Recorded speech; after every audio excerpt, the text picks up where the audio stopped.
I'm going to do another Quranic verse. We have to connect a couple of different verses together because a lot of people think that child marriage is only in the hadith, that the Quran doesn't have any verses that shows that advocates for child marriage, right? Okay. Yeah. I've heard this a lot.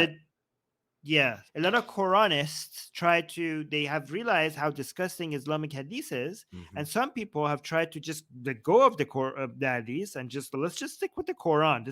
We cannot sell Islam in modern day based on modern values. And if we just stick to the Quran, maybe we have a chance. Okay. But I'm sorry, it's just a funny thought. It's like, Right. oh man, just as a whole, like this package is really not liked by people. They really hate it. Let's just cut like most of everything out about our religion and just focus on this. But it's still bad. You're saying it's in there. You're gonna prove it's this, in there. Armin. It's a big the claim. Quran is yes. Okay. We're gonna try to see if what I'm saying is correct. We're bringing receipts, folks. We're bringing receipts. Yes.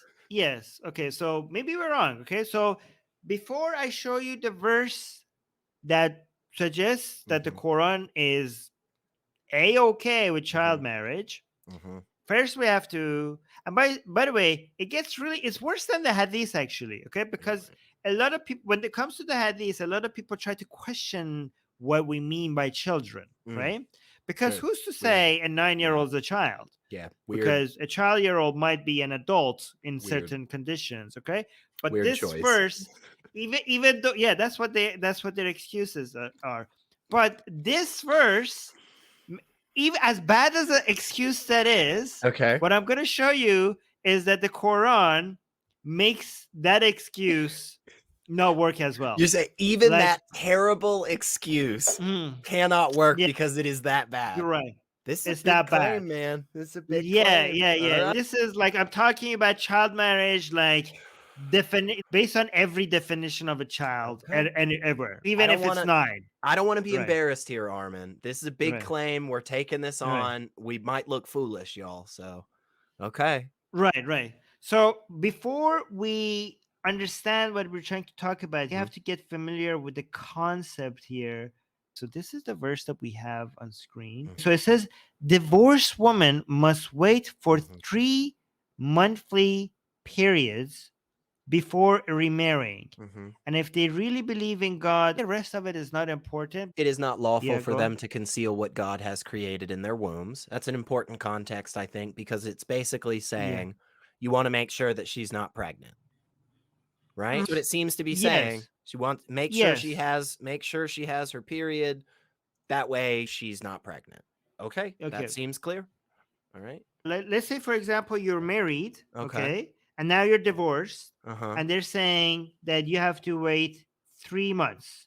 Okay? So it's you before make sure you marry that the next person. You make sure that it's their child, the next person's child. Right? Yes. Right. Yes, exactly. So because you wait 3 months, you can see it's pregnant. So if she has a child, you understand that she's pregnant. You know that this child belongs to the previous husband. Right. Because it's very important for you to know who the father is. Makes sense. So with this 3-month gap, now if she has a child with this new husband, you understand that this is the child of this husband and not the previous husband. Yeah. Just let's not get into the science of it because it's like not totally accurate. But yeah, okay, close enough. Yeah, close enough. It's a fair solution. Yeah, it's not bad. Fair solution. Yeah. And this concept is called iddah, right?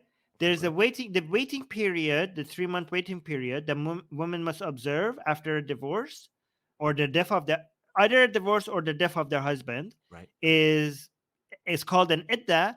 And so now we are familiar with this concept. This is, believers, you have no right to expect a waiting period when you marry believing women and then divorce them before you have touched them, make provision for them and release them in an honorable way. Okay, so this is this is the word, this is the iddah. So this is the wait. It's called the waiting period. But yeah, go on.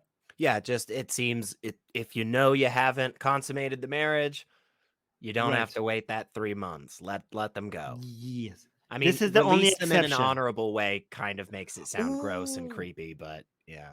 I'm so glad I actually showed this verse. This is not the verse that we're gotten to yet, but it's important that I showed this verse because you have to understand that the expectation from Idda is not there if you have not touched them. Right? Sure. I'm so glad we checked this verse as well. I think I might know where this is going. Yes. Okay. So now we have done two things. We have been familiarized ourselves with the concept of Idda, and we also have familiarized ourselves with the exception that when you don't need this. So, okay. So yeah, this verse clarifies that the Idda is necessary when there has been sexual contact. If a woman hasn't had sexual relationships with her husband before divorce, she doesn't need to observe any waiting period. Right. Okay, so now we're going to get to the verse in mind, 65. Okay, we're getting there, 65, 4, verse 4, Surah 55, the first. Okay. Yes. Yeah. Okay. Okay, so here's the verse, okay? Okay, this is horrible. This is horrible, okay? Guys, if I read this to you and you're a Muslim and you still remain a Muslim after this, I do not know what to tell you. Like, shame be upon you. If you are in doubt, the period of waiting will be 3 months for those women who have ceased menstruating.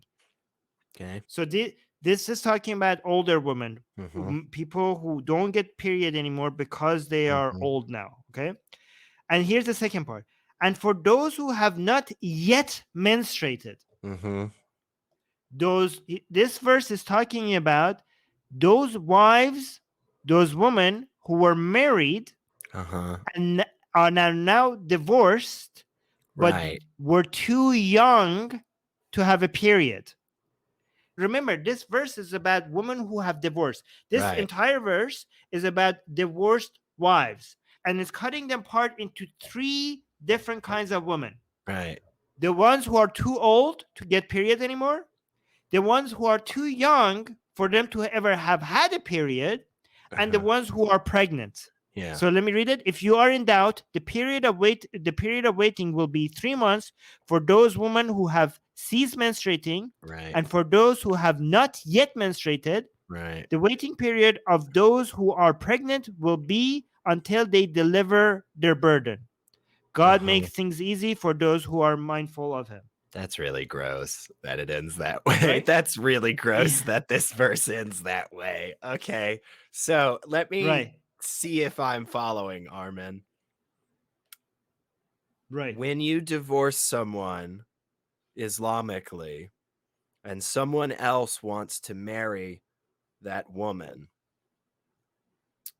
you have to wait 3 months to make sure she's not pregnant so that you know the kid is yours. But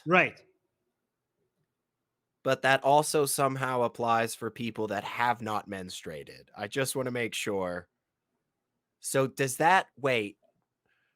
So with the other verse that we pulled up, isn't that kind of saying that because the 3-month period does apply, that they have had sexual intercourse? So exactly, you're breaking it down properly. Okay. First of all, this verse is telling you, so basically, this verse is telling you that among the wives that you divorce, those wives that you have had that were too young to ever had their period, which basically automatically means child marriage is allowed in Islam. 100%. According to, and we're talking about child. This is definitely a child because we're talking about women who never had. Girls who never had their period. So not just numbered, because a lot of Muslims say back then women would become adult by 9 maybe or 6, right, or whatever. But this verse is specifically talking about physically young enough for them not to have their period. So physically they were children, right? And apparently if they're too young, if they're that young to get a divorce, that means they were young enough, they were that young to get married as well, right? Because they were married before they get divorced. So child marriage is allowed according to Quran. It's putting a stamp of approval on it, the Quran, as something that is allowed. Because it's when it comes with rules for it is basically saying that this is okay. But however, there was one way when we showed this verse to Muslims, sometimes they would come out and say, you could marry people to protect them without having sex with them, But right? They're like, marriage, but this is a lie, by the way. The word marriage in Islam is basically becomes official with sex. Like, you're not, this is marriage means sex, right? But let's give them that. It's like, just because you're married to a child, that doesn't mean you're having sex with the child. Sometimes you need to marry people to bring them under your wing and protect them because they need that support, right? However, that excuse doesn't work here because of the previous verse I showed you. right. Because this ruling, the edda is not, it's not a ruling for the wives that you have not touched, that you have not had sex with, and it doesn't even make sense. Why would you require the edda, the time of waiting? Because the whole purpose of the period of waiting is to see is to see if they're pregnant.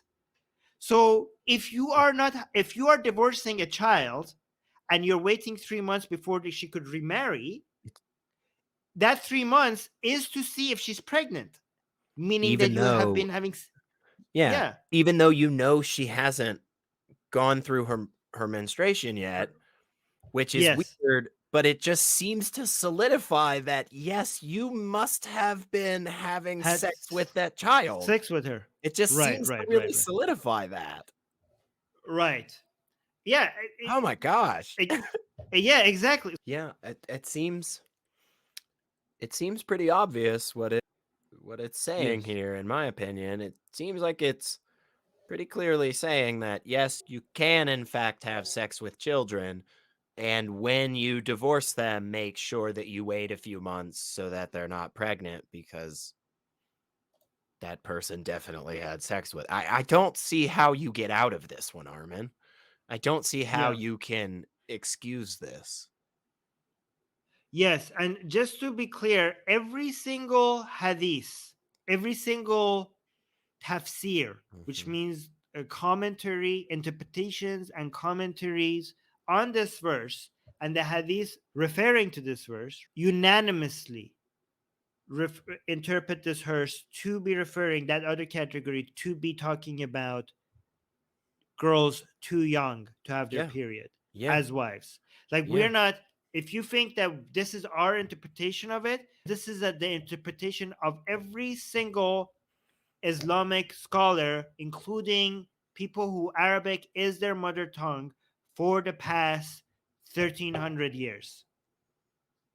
Yeah, it's pretty damning evidence there. And this goes against what Daniel was arguing, actually. In one of the big debates that he was arguing, where he was talking about children that experience their period at a very, very young age, like 2 or 3, this still goes around that. This still says that despite that being the case, because he was making the very gross argument for anybody who wasn't familiar, that somehow a 2-year-old who gets their period is now ready for sex.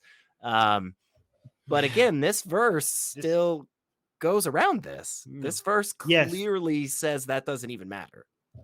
As disgusting as Daniel is, this is even more disgusting. That's incredible. Because at least Daniel says that it has to be after they get their period. This verse in the Quran makes it clear that no, it actually goes before that. So what Muslims usually say, when Muhammad had sex with a 9-year-old, Muslims would say those days they get their periods early, and she was an adult at age 9. But the Quran says you don't even have to wait for their period. Right. Yes.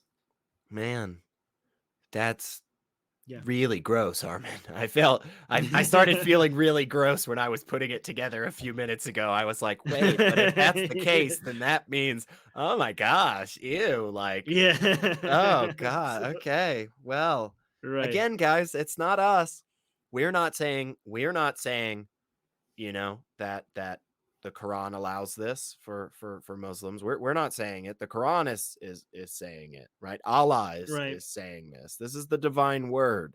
So if you are somebody who endorses the Quran, just please realize that you're endorsing child marriage and child, and just let me know if your conscience is clear with that. Yeah, So maybe just stop doing that.